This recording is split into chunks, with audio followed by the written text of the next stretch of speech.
একটা ছেলে জন্মের পর থেকেই ছিল অদ্ভুত। তার শরীর যেন আগুনে তৈরি। যাই সে স্পর্শ করত মুহূর্তেই ছাই হয়ে যেত। বাবা মা তাকে জড়িয়ে ধরতেও পারত না, কারণ তার শরীরের তাপমাত্রা ছিল 1000 ডিগ্রির কাছাকাছি। খেলনা সব পুড়ে যেত।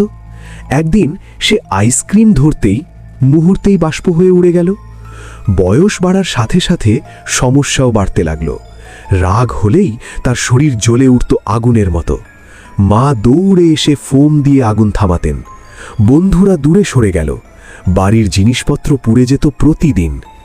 বাবা হয়ে পড়লেন দুশ্চিন্তায়। এক প্রতিবেশী দিল সমাধান। সব সময় তাকে ঠান্ডা রাখতে হবে।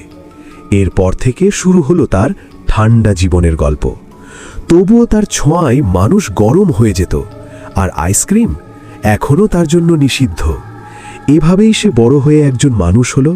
চেষ্টা করেছে অনেক কিছু, কিন্তু কিছুই কাজ করেনি। তবুও একদিন তার জীবনে এলো ভালোবাসা। সে বিয়ে করল এক সুন্দরী মেয়েকে। বিয়ের দিন সত্যিটা জানা গেল, সে আসলে 1000 ডিগ্রির এক আগুন মানুষ। কিন্তু মেয়ের বাবা হেসে শুধু এসি চালু করলেন, আর তখনই প্রথমবারের মতো তার শরীর ঠান্ডা হয়ে গেল। ঠিক তখনই তার স্ত্রী এগিয়ে দিল এক বাটি আইসক্রিম। সে দ্বিধায় ছিল, কিন্তু হাতে নিল। অবাক হয়ে দেখল আইসক্রিম গলছে না। জীবনে প্রথমবার সে আইসক্রিমের স্বাদ পেল, ঠিক তার ভালোবাসার মতো, মিষ্টি, শান্ত আর পূর্ণ।